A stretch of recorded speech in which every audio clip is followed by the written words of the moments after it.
После конфликтов на кыргызско-таджикской границе многие жители приграничных сел были вынуждены покинуть свои жилища. Сколько человек вернулись в свои дома после их восстановления, точно неизвестно. Одни, опасаясь повторения конфликтов, предпочитают переждать до решения приграничных вопросов. Другие же переехали насовсем. Тынчың бузулду дейм, мындай айткандачы, бизде ошол былтыртан эмес, 21-жылы уруш болду. 21-жылдан бери биздин тынчыбыз жок да, мисалы тынч, өзүң үйүңдө кеңири жашай албайсың да. Ошол уруштан кийин дагы бизге палеткелер тигип бергенде да. Ошолордо жашадык. Кийин анан бир туугандардын үйүндө жашадык. Андан кийин эми эле барып тынч болду, эми барып жашайык деп өзүнүн айылга барып 1-2 ай жашаганыбыздан кийин кайра эле дагы уруш болуп кетти. Ошол былтыр сентябрда болуп кетти. Сентябрдан бери үйүбүзгө бара элекпиз. Айсалкын Абдуллоеванын үйү да чек ара жаңжалында күйүп кеткен. Өкмөт жаңы үйлөрдү курганы менен чек ара маселеси так чечилгенге дейре. Айсалкын айым да кошуналары сыяктуу эле айылга кайтууну ниет кыла элек. Мисалы үйлөрүбүздү салып берди, баардык шарты менен салып берди. Бирок ошончолук жакшы болсо дагы, эгер коопсуздук жок болсо, адам барып жашагандан ойлонот экенсиң да. Мисалы өзүбүздөн ойлонбосок дагы балдарыбыздан ойлонобуз. Балдарыбыз барып кеңири ойной албайт, кеңири жүрө албайт, баса албайт, коркуп калгандагы. Айсалкын Абдуллоева жашаган айыл Төрт көчө тилкесинин жанында жайгашкан. Төрт көчө Варух анклавынын тургундары Тажикстанга барчу жол менен Орж-Исфана жолунун кесилишкен жери. Биз өзү Көктерек участогу деп коет, мисалы Төрт көчөнү билесиңер да. Ошол Төрт көчөдөн мисалы Баткенден баратканда оң жакка кирип, биздин участокко, биздин айылга барабыз Көктерекке. Бул биз тажиктин жери менен аралап барабыз да. Анан биздин коңшуларыбыз дагы ошол тажиктер болот. Өзү Көктеректе 8 кожолук бар. Азыр 18 үй бүлөдөн Кыргызстандын ар кайсы айыл шаарларында жашайт. Алар чыр-чата кайталанып кетеби деп кооптонуп, үйлөрүнө кайтып келе элек. Бул жакта турганда анан балдарды бул жакка бердик. Себеби айылга бара албайбыз. Айылга пока эч ким барган эмес. Коңшулар дагы жок. Эми коркунучтуу да. Ага чейин мындай тынч жашачу экенбиз да. Азыр билбейм, азыр эми кайтпайт го ошол тынчтык деп мындай неме кыла бересиң да. Качан ушундай тынчтыктын кадырга кийин жетет экенсиң өзүчө. Эми ошодон кийин уже 21-жылы уруш болгондон кийин айылыбыз, үй бүлөбүз бүт ыдырап кетти да.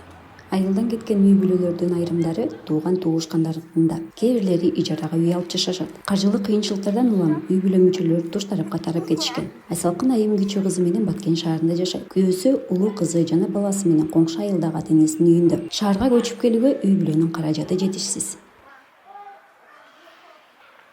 Уруштан кийин мындай адам ойлонот экенсиң да, уруш болгондон кийин биз Москвада эле жүргөнбүз да. Анан окуган эмеспиз, мисалы мен дагы окуган эмесмин, күйөөм дагы окуган эмес. Москвада эле иштеп жүргөнбүз да, кээ уже баягы нерселерин бардыгы күйүп кеткенден кийин эч нерсе жок да. Москвада жүрүп, өзүнүн ден соолугубуз дагы жок да, мисалы. Ден соолугубузду алдырганбыз. Анан ойлосоң, өзүңдөн башка эч ким калбаптыр.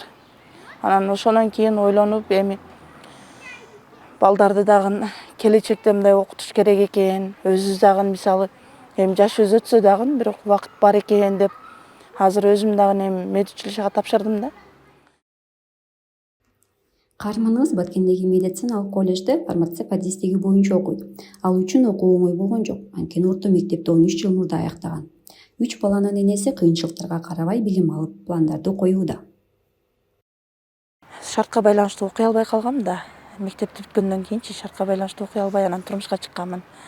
Бирок менин өзүм максатым ушундай кандай десем, бир колумдан келсе бирөөгө жардам бериш, анан күйөөм менен келишип, экөөбүз сүйлөшүп, окуюун окусам, биринчиден мен өзүм максатыма жетем, мисалы элдерге жардам берип, кичине болсо дагы жакшылык кылып, экинчиден диплом болот, диплом болсо ишке киресиң, иштейсиң бир жерде, айлыгың болот дегендей, бала чакаңды, мисалы менин балдарымчы дайыма апам муну алып бериң десе жок болуп калат да, биздечи. Бир нерсени алып бериң десе, ошого акчам жок болуп калат да.